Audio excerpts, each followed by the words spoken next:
Doctor Mayank Kumar Rai, professor एवं अध्यक्ष कृषि विज्ञान केंद्र गौतम बुद्ध नगर। अनाज भंडारण के आधुनिक उपाय और उपकरणों का रखरखाव। डॉक्टर साहब, कार्यक्रम में आपका अभिनंदन है, आपका स्वागत है। बहुत बहुत धन्यवाद आपका। तो जैसा कि विषय लिया गया है अनाज भंडारण के आधुनिक उपाय और उपकरणों का रखरखाव, लेकिन क्या हम भंडारण से पहले कटाई में भी कुछ ध्यान दें? क्योंकि कटाई करते समय कई बार ऐसी परेशानियां हो जाती हैं कि गेहूं का भंडारण जब हम करते हैं तो वो वर्ष भर नहीं चल पाता है। इस विषय पर आपकी क्या राय है?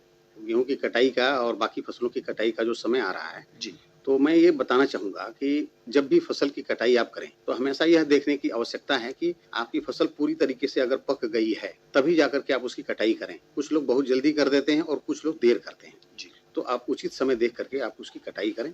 दूसरा यह है कि मौसम इस समय थोड़ा सा डिस्टर्ब चल रहा है। मौसम में कभी कभी कहीं कहीं किन्हीं क्षेत्रों में देखा जा रहा है कि बरसात हो रही है। जी, तो इन परिस्थितियों को भी सावधानी से देखना है और मौसम विज्ञान विभाग का और आजकल बहुत सारी व्यवस्थाएं हैं जिसके अनुसार आप यह देख सकते हैं कि इस समय कहीं कोई अगले आने वाले 2 या 3 दिन 4 दिन के अंदर कोई बरसात तो नहीं होने वाली है, किसी तरह का आंधी या इस तरह का कोई आशंका तो नहीं है। तो इन सब चीजों को जो है आप कम से कम जो मौसम विज्ञान विभाग है या कृषि विज्ञान केंद्र के वैज्ञानिक हैं या कृषि विश्वविद्यालय उनसे संपर्क करके आप उसके मौसम से संबंधित चीजों की जानकारी रखें, तभी आप उसकी कटाई करें। कटाई 2 दिन 4 दिन आगे पीछे चल सकती है, लेकिन अगर आपने कटाई कर दी और कटाई के बाद तत्काल जो है बरसात हो गई और आपके दाने भीग गए तो फिर उसके बाद समस्या हो जाएगी। तो इस तरीके से आपको मौसम की जानकारी आपको होनी चाहिए। दूसरा यह है कि यह हमेशा ध्यान रखने की जरूरत है कि उचित अवस्था में ही फसल की कटाई होनी है, ये तो हमने पहले बताया।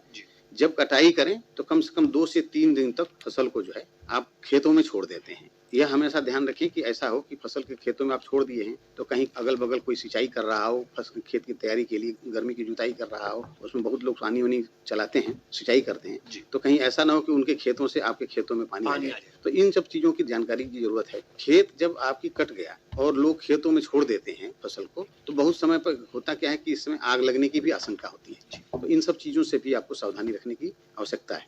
कटाई अगर आपने प्रॉपर तरीके से उचित नमी के हिसाब से आपने कटाई कर ली तो जनरली कटाई के समय जो दानों में जो नमी होती है, खासकर अगर हम गेहूं की बात करें तो उत्तरी भारत में गेहूं में जो हम कटाई करते हैं तो 20 से 22% दानों में नमी होती है और हम उसको भंडारण किस नमी पे करते हैं, उसको 10 से 12% लेके आते हैं, तब उसकी नमी, उसका मॉइस्चर जिसको बोलते हैं, उसको जो है हम मेंटेन करने की आवश्यकता होती है। तो इस तरीके से जो है हमें कम से कम 8 से 10% जो उसकी नमी है उसको डाउन करना है। तो जब तक प्रॉपर तरीके से सूखेगा नहीं तब तक वो जो है भंडारण के योग्य नहीं होगा।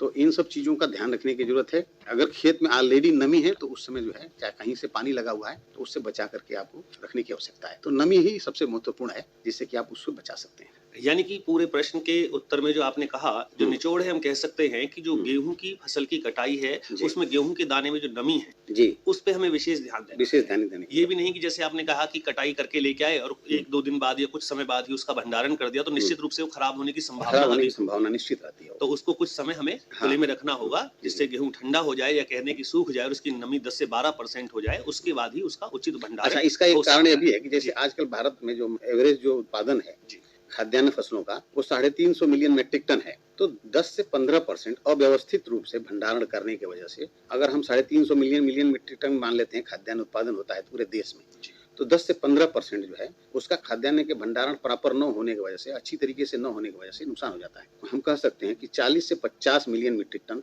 हमारा खाद्यान्न का नुकसान सिर्फ और सिर्फ नमी, कीड़े और अव्यवस्थित भंडारण की व्यवस्था की वजह से हो जाता है। तो बहुत बड़ा प्रतिशत, तो बहुत बड़ा प्रतिशत है। उचित भंडारण की व्यवस्था के लिए गोडाउन्स के लिए जो है एक स्कीम चलाई है, तो इसका भी लाभ किसान ले सकते हैं। किसान अगर अपने लेवल पे बहुत अच्छी तरीके से भंडारण की अगर व्यवस्था कर लेते हैं तो उनका ये जो 10 से 15% का जो नुकसान है वो बच जाता है। मान लीजिए भंडारण में आप ले जाकर के 100 कुंटल रखते हैं तो आपकी व्यवस्था ठीक नहीं होती है, 2 या 3 या 4 या 6 महीने में नमी खराब होने से, नमी ज्यादा होने से, कीड़े लग जाने की वजह से, उसमें कुछ फंगस आ जाने की वजह से, इन व्यवस्थाओं की वजह से कम 8 से 10 कुंटल आपका अगर 100 कुंटल रखते हैं तो उसमें से नुकसान हो जाता है। तो ये भी एक डायरेक्ट नुकसान होता है। जी बिल्कुल। तो इस तरीके से आपको ध्यान रखने की जरूरत है। डॉक्टर साहब, बात रही कि कटाई में सावधानियां विशेष रूप से हमें ध्यान में रखनी है और उनका भंडारण भी बड़ी सावधानी से करना है। तो जब आपने कहा कि नमी 12% हो तब हम इसका भंडारण कर सकते हैं, लेकिन भंडारण व्यवस्था में हमें कौन-कौन सी ऐसी व्यवस्थित चीजों का ध्यान रखना है कि जो हमारा भंडारण लंबे समय तक चले? लंबे समय तक 4 चीजें इसमें महत्वपूर्ण होती है। एक तो हमारा नमी है, जिस स्थान पे हम रखते हैं उस स्थान की साफ सफाई सबसे महत्वपूर्ण है। पहले उस स्थान की सफाई का मतलब यह है कि उसमें दरारें न हो, जहां भी हम रखें। यथासंभव अगर हो तो पक्के फर्श पे करें। फर्श से थोड़ा सा उठा करके उस पे रखने की जरूरत है। कम से कम 8 से 9 इंच की अगर ऊंचाई हो, जमीन से लगा करके बोरों को नहीं रखने की जरूरत है। तो ये नमी और इसका जो है तापक्रम बहुत ज्यादा ना हो जाए, उससे जो है नमी पैदा होती है उसमें दानों के बीच में, तो उससे कीड़े और फंगस लगने की ज्यादा संभावना बढ़ जाती है। इस तरीके से जो है रासायनिक दवाओं से अगर संभव हो तो उससे कर लीजिए। अगर पुराने बोरे की व्यवस्था करते हैं, पुराने बोरे में अगर उसको रखते हैं तो उसकी प्रॉपर सफाई होनी चाहिए। तो ये सब 3-4 चीजें ऐसी हैं जिसका कि अगर आप सावधानी रखते हैं तो मुझे लगता है कि भंडारण में आपका जो नुकसान होने वाला है वो नुकसान नहीं होगा। जी डॉक्टर साहब, आपने बात कही कि बोरों में गेहूं को सुरक्षित रखना, लेकिन अभी देखा गया है कि घरों में ज्यादातर टंकियां चली हैं, नाज की टंकी में हम रखते हैं और उसमें हम रसायन डालते हैं जिससे हमारा जो गेहूं है वो लंबे समय तक सुरक्षित रहे, ऐसी आशा हमारे सभी किसान भाई बहन करते हैं। तो आप इस पे क्या राय देते हैं? 2 तरह के भंडारण होते हैं। एक तो किसान अपने प्रयोग के लिए करता है, जी। ठीक है ना? तो अपने प्रयोग के लिए जो आप टंकियों की बात करते हैं, उसमें 2 कुंटल 3 कुंटल अपने प्रयोग के लिए लोग करते हैं। लेकिन अगर हम व्यावसायिक रूप से अगर बात करें कि हमको आज हमारी धान की गेहूं की कटाई हुई और मुझे 2 या 3 महीने या 4 महीने उसको उत्पादन को रोक करके बाजार में बाद में बेचना, बाजार मूल्य की दृष्टि से रोक के हाँ, रखना। तो अगर 100 कुंटल 200 कुंटल है तब तो उसको आप व्यावसायिक दृष्टि से ही आप करेंगे। तो जो टंकियों में है वो तो 2 कुंटल 3 कुंटल ही रखते हैं लोग जनरली अपने प्रयोग के लिए, और उसको जो है बाजार में जो बेचने वाली बात होती है, अगर जिस किसान की क्षमता है, जो उत्पादन किया है, तो वो सोचते हैं 100-200 कुंटल 300 कुंटल अपना रख लें, जब उसका रेट अच्छा आवे उस समय हम उसको बेचें। डॉक्टर साहब, कौन कौन से ऐसे कीट हैं जिसकी वजह से गेहूं के भंडारण में दिक्कतें आती हैं? जैसे देखिए 8 से 10 कीड़े ऐसे हैं जो हमारे भंडारण के सभी फसलों को नुकसान करते हैं, चाहे वो हमारी गेहूं हो, धान हो, मक्का हो, ज्वार हो, बाजरा हो, आपका तिलहनी फसल हो, दलहनी फसल हो, 8 से 10 कीड़े होते हैं। जी। इनकी एक विशेषता होती है कि इनको अगर बहुत दिनों तक कुछ खाने को न मिले तब ये सर्वाइव कर जाते हैं, तब भी इनका जीवन चक्र चलता रहता है, ठीक है। और कुछ ऐसे हैं जो चाहे जितना आप उनको टेम्परेचर बढ़ा दें, तापक्रम बढ़ा दें, उसमें भी होता है, बहुत कम नमी पे भी ये सर्वाइव करते रहते हैं। इस तरह की जो भंडारण के जो कीट हैं वो अपना एक व्यवस्था बना करके रखते हैं। तो इसमें अगर हम बात करते हैं कि जैसे अनाज के अंदर जो कीड़े लगते हैं, जैसे एक सुरसुरी का नाम आपने सुना होगा। बिल्कुल। सुरसुरी का नाम, उसका जो है जो ग्रभ है, लार्वा और उसका जो प्रौढ़ कीट है वो उसका नुकसान पहुंचाता है। तो ये धान गेहूं मक्का ज्वार में लगता है, ठीक है ना। तो इसमें जो है 300 से 400 अंडे ये देते हैं, दानों के ऊपर देते हैं, और वो जो है जाकर के बढ़ करके वही नुकसान करते हैं। और ये जब टेम्परेचर या नमी जो है, टेम्परेचर ज्यादा हो, नमी जो है अगर ज्यादा मिल जाए इनको, तो उसमें ये बहुत नुकसान करते हैं। सुरसुरी बोलते हैं, आप देखे होंगे। तो ये जो है बहुत सिटोफिलस ओराइजी इसका वैज्ञानिक नाम है। तो इसको ये एक नुकसान पहुंचाता है। इसके साथ साथ एक अनाज बेधक है, इसका भी जो लार्वा है और प्रौढ़ कीट है वो भी नुकसान पहुंचाता है। और ये बहुत ही तरह से हम भंडारण के लिए मान लेते हैं कि सबसे खतरनाक कीड़ा है। इसका वैज्ञानिक नाम राइजोपरथा डोमिनिका है। और ये जो है धान गेहूं जौ मक्का ज्वार वगैरह में भी रहता है। ये अनाज के अंदर से जो है ये भी नुकसान पहुंचाता है। तो बीज जो है जहाँ से निकलता है, अंकुरित होगा अंकुरित जहाँ से होता है, वहाँ पे ये नुकसान पहुंचाता है खपरा बिटिल। तो ये अंडे देते हैं और ये भी इसका सिर्फ और सिर्फ लार्वा जो है का नुकसान पहुंचाता है। ये भी गेहूं ज्वार मक्का लगता है और 100 सफेद अंडे अनाज की सतहों या दरारों पर देते हैं ये। तो इस तरीके से जो है इसका जो लार्वा है ये 5 से 6 दिन ये भी चलता है। और सबसे जो है एक तरह से कह सकते हैं कि बहुत कई महीनों अगर इसको किसी तरह का भोजन नहीं मिला तब ये सर्वाइव करते रहते हैं। तो ये जो है खपड़ा बिटल, जिसका वैज्ञानिक नाम ट्रोगोडर्मा ग्रेनेरियम है, तो ये जो है इस पे नुकसान पहुंचाता है।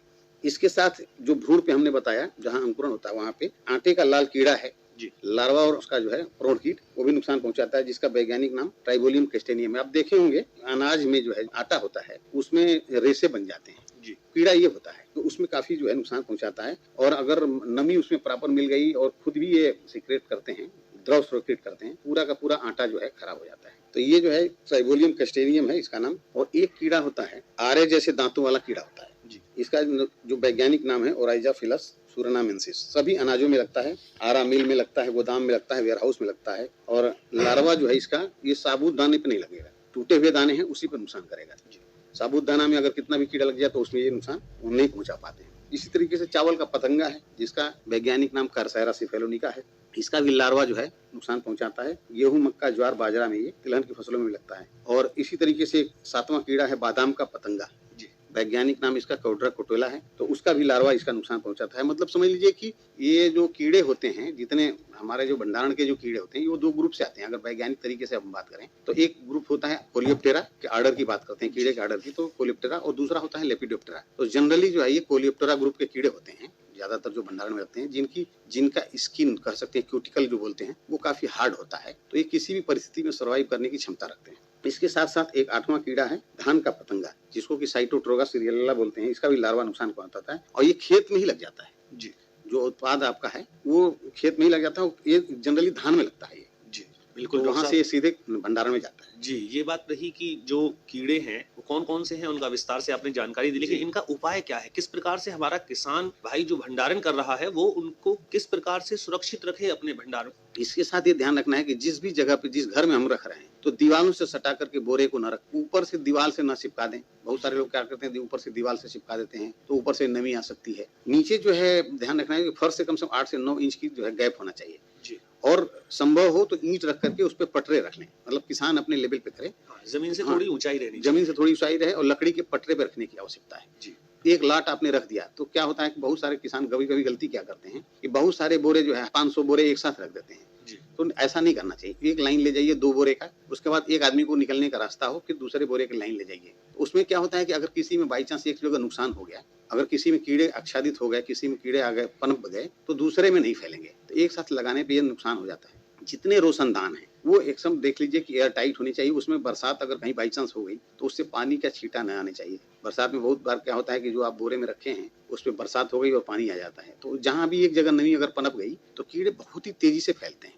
ये ध्यान रखने की ज़रूरत है। और उन्हें बताया था कि जो ये उसके जो दरारें वगैरह हैं, उसको साफ-सफाई कर लीजिए, जी, ये बहुत अच्छा रहेगा। जी, डॉक्टर साहब कार्यक्रम में चलते-चलते आपसे प्रश्न पूछेंगे कि ऐसा जो अनाज भंडारण के आधुनिक उपाय और उपकरणों के रख-रखाव पर बात चल रही है, तो आप विशेष प्रबंधन के विषय में क्या हमारे किसान भाइयों को जैसे सलाह अभी दें? प्रबंधन क्या है? सबसे बड़ा प्रबंधन ये है कि जो हम गेहूँ रख रहे हैं, गेहूँ जी। की बहुत सारी प्रजातियाँ लोगों ने रख रखी है। 2 चीज़ों की ध्यान रखने की ज़रूरत है, अनाज और बीज। जी। तो जो बीज का है उसको तो अलग रखिए आप, अनाज का अलग रखिए। कंबाइन में जनरली लोग क्या करते हैं कि एक प्रजाति का बीज क्या गेहूँ उन्होंने काटा, दूसरी प्रजाति का गेहूँ जो है काटने के लिए वही कंबाइन जा रहा है। जी। उसमें बहुत सारे जो है चीज़ें मिक्स होती हैं। किसी में नमी है, किसी में नमी नहीं है। किसी ने लापरवाही कर दी तो उसमें जो है खेत में नमी है और वही मशीन जा करके दूसरे में काट रही है। जनरली इस समय कंबाइन में ये समस्या आ रही है। जी। तो कंबाइन को प्रॉपर देख लें कि इसके पहले जो मशीन ने काटा है, उसमें कहीं कोई किसी तरह का रिस्क तो नहीं रहा है, और प्रॉपर जानकारी की आवश्यकता है। इसके साथ-साथ आप जिस ट्राली में लेके जाते हैं, जी। उस ट्राली क्या है, जो भी वाहन जहाँ भी आप कटाई के बाद रखते हैं, तो वहाँ नीचे प्रॉपर तरीके से देख लीजिए कि जिस खलिहान में आप रख रहे हैं या जहाँ भी रख रहे हैं फर्श पे, तो वहाँ पे प्रॉपर व्यवस्था हो, अगर अच्छा रखने की व्यवस्था हो, जिसको चटाई-वटाई टाइप का होता है, जी, जी।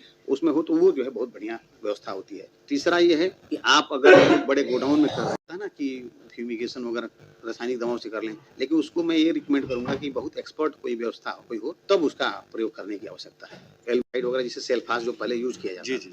वो बहुत ही खतरनाक है, उसकी गैस आपके शरीर में करने की आवश्यकता है। एल्युमिनियम जिसे उसमें एल्युमिनियम फास्फाइड वगैरह जिसे सेल्फास जो पहले यूज़ किया जी, जाता जी, था, जी। वो बहुत ही खतरनाक है, उसकी गैस आपके शरीर के अंदर अगर जाएगी तो आपको पता नहीं लगेगा। जी। तो ये हमेशा ध्यान रखने की ज़रूरत है कि बहुत ही एक्सपर्ट व्यक्ति हो, तो इस तरीके से जो है साफ-सफाई करें, धरातल का उपचार कर लीजिए, वो बहुत बढ़िया होता है। बोरे साफ हमने बता दिया कि आपको बोरे साफ नहीं, ट्राली की सफाई कर लीजिए और हार्वेस्टिंग के समय में साफ-सुथरी मशीनों का प्रयोग करना, ये ज़्यादा है। तो बिल्कुल। ये जो है जी, डॉक्टर साहब डॉक्टर मयंक कुमार राय, प्रोफ़ेसर एवं नमी और तीसरा रसायन का ठीक से प्रयोग। सर आप कार्यक्रम में आए, आपका